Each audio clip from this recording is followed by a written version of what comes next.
Hello students, good morning. आज के video में हम सॉल्यूशन के न्यूमेरिकल से रिलेटेड डिस्कशन करेंगे। तो बिना समय गंवाए हम न्यूमेरिकल पे डिस्कशन करने जा रहे हैं। देखिए, बहुत अच्छा न्यूमेरिकल है K4FeCN होल 6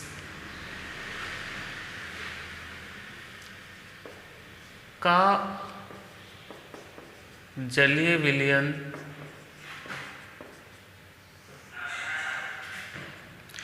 0.05 कैपिटल M सांद्रता पर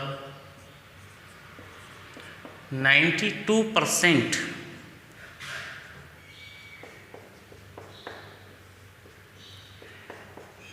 वियोजित होता है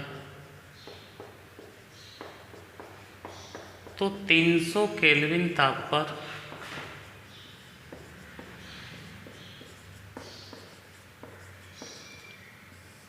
विलयन का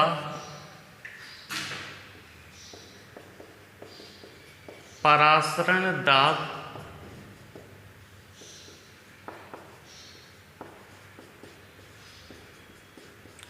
ज्ञात कीजिए।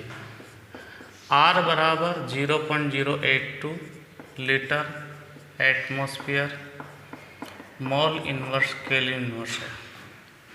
ये क्वेश्चन है। इस क्वेश्चन में हमें वांटा पूर्णांक का उपयोग करते हुए विलयन का परासरण दाब ज्ञात करना होगा। कैसे ज्ञात करेंगे? तो हमारे पास जो यौगिक है वो क्या है? K4FeCN का होल 6। ये यौगिक वियोजित होगा आयनों में। आयनों में वियोजित होगा तो 4 धनायन और 1 ऋणायन बनाएगा। ऐसे तो जो कणों की संख्या है वो कितनी हो जाएगी? 5, यानी कि n का मान क्या हो जाएगा? 5। अगर कोई यौगिक वियोजित होता है तो उसके लिए I बराबर क्या होता है? 1 minus alpha plus n alpha होता है, I का मान। ठीक है। अब हमको यहाँ n का तो मान पता चल गया, लेकिन अल्फा क्या होता है? वियोजन की मात्रा। अगर क्वेश्चन में वियोजन की मात्रा देखें तो कितनी है? 92%, यानी कि अल्फा बराबर 92 डिवाइड बाई 100, यानी कि 0.92 अल्फा का मान हो जाएगा। तो I बराबर क्या हो जाएगा? 1 माइनस अल्फा का मान 0.92 प्लस n का मान 5 इंटू अल्फा का मान 0.92। तो I बराबर क्या हो जाएगा? 1 माइनस 0.92 प्लस इसको मल्टीप्लाई करिए, 5 दूनी 10, हासिल की 1, 5 9 45 और 1 46, यानी कि 4.60। अब आपके पास ये प्लस का, यानी कि I बराबर हो जाएगा 5.60 माइनस 0.92। तो I की वैल्यू कितनी आ जाएगी? 10 में से 2 जाएगा तो कितना बचा? 8। ठीक है। यहाँ 5 बचा, 5 में से 9 नहीं जाएंगे तो 15 में से 9 गए तो कितना बचेगा? 15 में से 9 गए तो 6 बचेगा और यहाँ 4 बचे, यानी कि 4.68 I का मान आ चुका है। अब आपके पास सूत्र लगाना है आपको। पाई बराबर ICRT। I का मान आपके पास कितना है? 4.68। सांद्रता कितनी है? 0.05, तो 0.05 लिखते हैं। R का मान कितना है? 0.082। T कितना है? 300 केल्विन, ये आप 300 लिख देंगे। ठीक। अब इसको आपको सोल्व करना है। सबसे पहले आप पॉइंट हटा लीजिएगा, ये पॉइंट हटाइए, ये पॉइंट हटाइए। तो आपने कहाँ से पॉइंट हटाई? यहाँ से पॉइंट हटाई तो 100 हो गया, यहाँ से पॉइंट हटाई तो ये 100 हो गया, यहाँ से पॉइंट हटाई तो 1000 हो गया। ठीक है, अब आप जो चीज़ कट रही है उसको काटिए। सबसे पहले ये 2 0 से ये 2 0 कैंसिल, ये एकम 5 एकम 5, 5 दूनी 10, ये 2 बार कैंसिल हो गया। 2 से ये 41 बार कैंसिल हो गया। ठीक है, यानी कि ये वाला पूरा पोर्शन कंप्लीट हो गया हमारे। अब इसको भी काट लीजिए आप। 2 दूनी 4, 2 तिया 6, 2 चौके 8, ये 50 बार कैंसिल हो गया। अभी भी कट रहा है, 2 एकम 2, 2 एकम 2, 2 7 14, ये 25 टाइम्स कैंसिल हो गया। ठीक, अब कोई चीज़ कटने वाली नहीं है, अब आप डायरेक्ट मल्टीप्लाई करेंगे। तो देखिए मल्टीप्लाई करने पर आपके पास क्या क्या बचा है, 117 इंटू 3 एकम 3 चौक 12, यानी कि 123 डिवाइड बाई नीचे क्या बचा 25 और 100, यानी कि 2500, ये इतना बचा है। अब इसको अपन सोल्व करेंगे तो 117 इंटू 123 कर लेंगे पहले। 3 7 21 हासिल की 2, 3 एकम 3 और 2 5, 3 एकम 3, 17 दूनी 34, 2 एकम 2 और 117, 4 5 9, 3 3 6 7 13, 3 एक 4, ये आ गया 14,391 डिवाइड बाई 2500। ठीक है, आप डायरेक्ट इसको ऐसे भी लिख सकते हैं 14,391, 2500 का आप ऐसे लिख सकते हैं 25 इंटू 10 की पावर 2, तो 14,391 और 10 की पावर -2 आप कर लीजिए ऊपर, और नीचे 25 से इसको डिवाइड कर दीजिए, क्योंकि आप डिवाइड करेंगे तो आसानी से हो जाएगा ये। तो 25 पंजो 125, 125 और 18 बच के 189 हो गया, 25 7 175। अब 189 में से 175 का आप घटा दीजिए, ये 14 बचेगा, 14 बचेगा 141 हो जाएगा, 141 हो जाएगा। तो 141 में आप भाग देंगे तो वही 25 पंजे 125, तो कितना बचेगा 11 और 5 16, 16 बचा, यानी कि 160 हो गया। तो 25 के 150। ठीक है, यानी कि आपका रिजल्ट आ गया 575.6 इंटू 10 की पावर -2, और आप डेसिमल यानी 10 की पावर -2 का भाग दोगे तो आंसर आएगा 5.768 है। ये आपका रिजल्ट है 5.76 atm।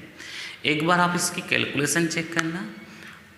इसमें आपको क्या ध्यान रखना है, जो क्वेश्चन दे रखा है उसमें सबसे पहले n का मान निकाल लेना है, अल्फा वियोजित जो मात्रा है उससे निकाल लेनी है, i का मान जिसे निकल जाएगा तो फिर हमको पाई बराबर ICRT का उपयोग करना है, जिससे हम इस न्यूमेरिकल को इजी गोइंग में सोल्व कर सकते हैं। ओके, तो आपको ये न्यूमेरिकल लिख लेना है, उसके बाद में यहीं से पूरा सॉल्यूशन स्टार्ट, जैसे मैंने आपको समझाया है वैसे के वैसे आप इसको नोट करेंगे।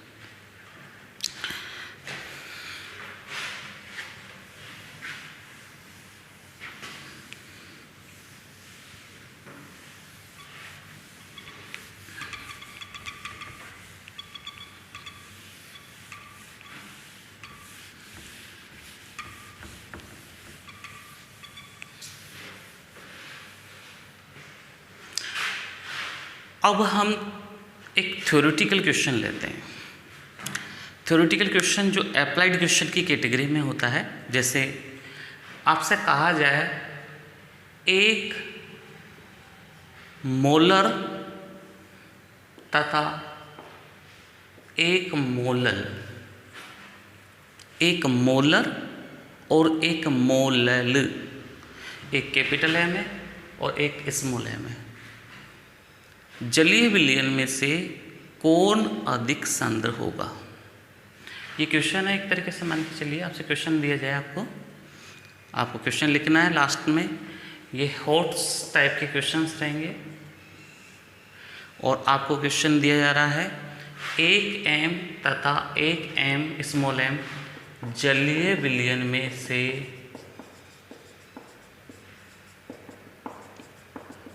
कौन अधिक सांद्र होगा?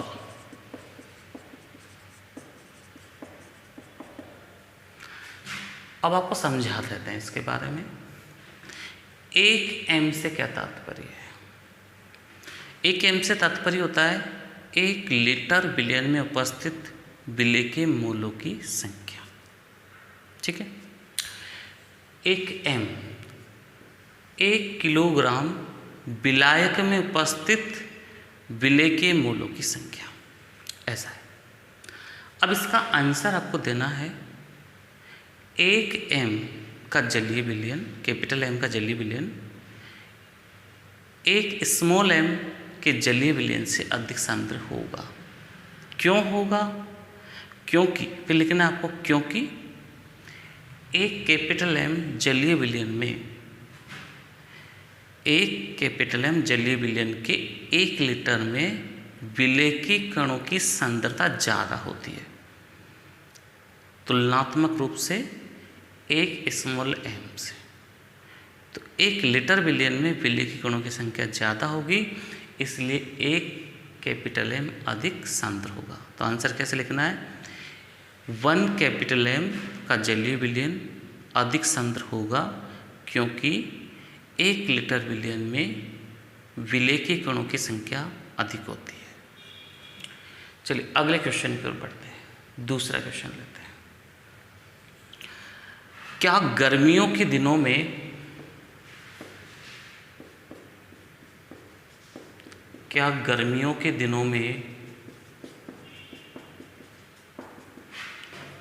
एथिलीन ग्लाइकोल के प्रयोग की सलाह दी जाती है? एथिलीन ग्लाइकोल के प्रयोग की सलाह दी जाती है?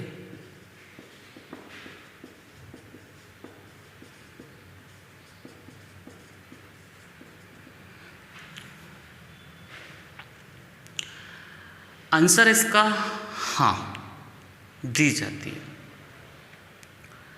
गर्मियों के दिनों में जो आप जल यूज कर रहे हैं रेडिएटरों में, क्या गर्मियों के दिनों में मोटर वाहनों के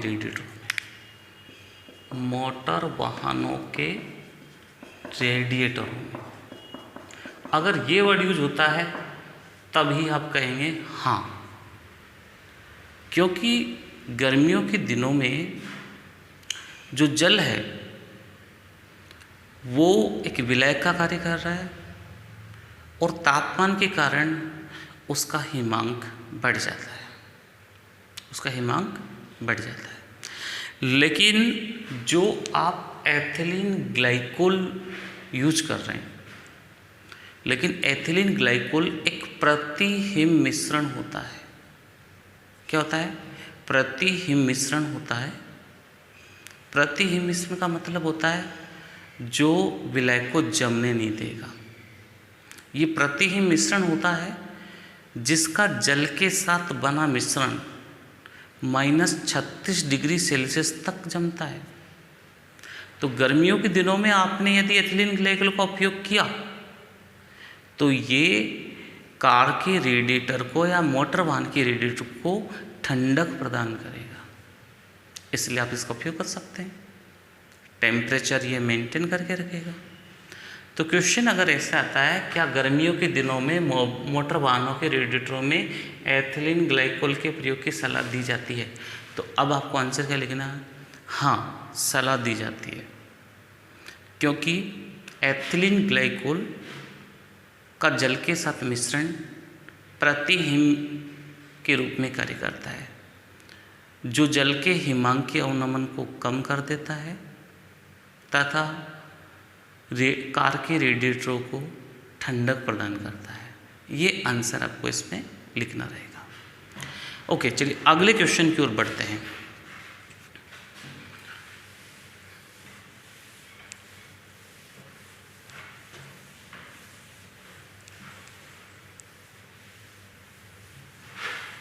अगले क्वेश्चन की ओर बढ़ते हैं तो वन टॉप गुणांक से रिलेटेड बात आती है। जैसे क्वेश्चन नंबर 3 हॉट्स में हम लेते हैं वन टॉप गुणांक। आपसे कहा जाए वांट हाफ गुणांक का मान वियोजन व संगुणन के लिए कितना होगा, कितना होगा।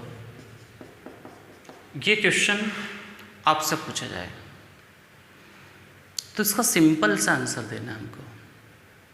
वन टॉप गुणांक को हम कैसे बताते हैं, आई से। हमने देखा था कि जब आई का मान 1 होता है तो बिलियन में विलय का संगुणन या वियोजन नहीं होता।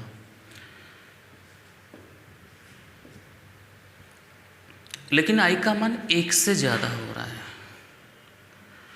अब आई भी एक अणुसंख्यिक गुणधर्म है, मतलब कणों की संख्या बढ़ रही है। तो कणों की संख्या किस में बढ़ती है, जब किसी यौगिक का वियोजन हो रहा है। तो आई का 1 से ज़्यादा मान वियोजन के लिए होता है, यानी कि वियोजन की परिस्थिति में आई का मान 1 से ज़्यादा होता है। जब संगुणन होता है तो आप देख रहे थे कणों की संख्या कम होती है, कणों की संख्या कम होती है, तो उस परिस्थिति में आई का मान क्या होगा, 1 से कम हो जाएगा, वांट हाफ गुणांक का मान कम हो जाएगा। तो आपको आंसर क्या देना है, वियोजन की स्थिति में ऐसे लिखना है, वियोजन की स्थिति में आई का मान 1 से ज़्यादा होता है। फिर अगले एरो में लिखना, संगुणन की स्थिति में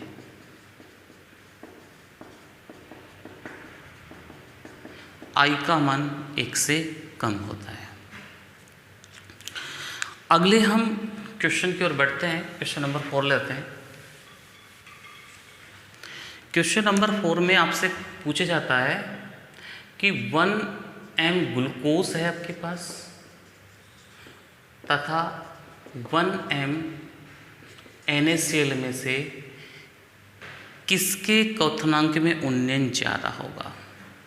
ये क्वेश्चन नंबर 4 लिया हमने। 1 m ग्लूकोज तथा 1 m NaCl के विलयन में किसके क्वथनांक में उन्नयन ज़्यादा होगा।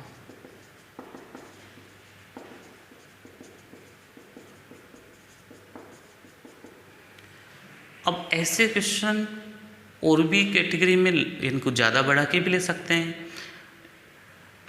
तो 1 m ग्लूकोज यानी कि दोनों की सांद्रता समान है, समान सांद्रता के विलयन के लिए क्वथनांक में उन्नयन अणुओं की संख्या से देखा जाता है। अगर हम ग्लूकोज का फॉर्मूला देखते हैं तो C6H12O6 है, ये आयनित नहीं होता, आयनों में वियोजित नहीं होगा, यानी कि इसके लिए n का मान 0 हो जाएगा, कणों की संख्या 0 होगी। लेकिन अगर हम NaCl को देखें तो ये 2 आयनों में वियोजित हो गया, एक Na+ और एक Cl-। तो उस स्थिति में n का मान कितना हो जाएगा, 2 हो जाएगा।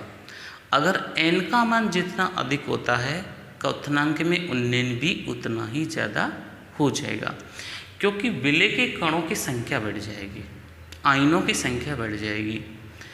तो आंसर आपको कैसा देना है, यहाँ से सब आंसर ऐसे लिखेंगे, ग्लूकोज अनआयनित है अतः इसके कणों की संख्या 0 है, जबकि NaCl 2 आयनों में वियोजित हो जाता है, अतः इसमें कणों की संख्या ज़्यादा होने के कारण क्वथनांक में उन्नयन भी ज़्यादा होगा, क्वथनांक में उन्नयन भी ज़्यादा होगा। इस तरीके से आपको इसका आंसर देना है। ओके, ये अप्लाइड क्वेश्चंस होते हैं इस लेसन के। अब आपको मैं इस लेसन के बारे में फुल डिटेल और बता देता हूँ। ये लास्ट वीडियो रहेगा इस लेसन को समझाने का। इसमें आपको छोटी छोटी डेफिनेशन पे ध्यान देना है, मोलरता मोललता का न्यूमेरिकल ध्यान देना है, परासरण दाब का क्वेश्चन सोल्व करना है, न्यूमेरिकल सोल्व करना है, और जितने भी डायग्राम है, चाहे ग्राफ हो चाहे कुछ भी हो, उन सबको आपको सोल्व करना है। इस लेसन से रिलेटेड इसी टाइप के क्वेश्चंस आते हैं। ओके, हम अगले वीडियो में लेके आएंगे लेसन नंबर 4। लेसन नंबर 3 को हम आपको क्लास में समझाएंगे, क्योंकि वो थोड़ा प्रैक्टिकल टॉपिक है और उसको क्लास में समझाया जाएगा, और थोड़ा लास्ट में लेंगे इसको, क्योंकि अभी बोर्ड की गाइडलाइन नहीं आई है। इस वजह से हम अगले वीडियो में लेसन नंबर 4 स्टार्ट करेंगे, रासायनिक बल गतिकी। Thank you.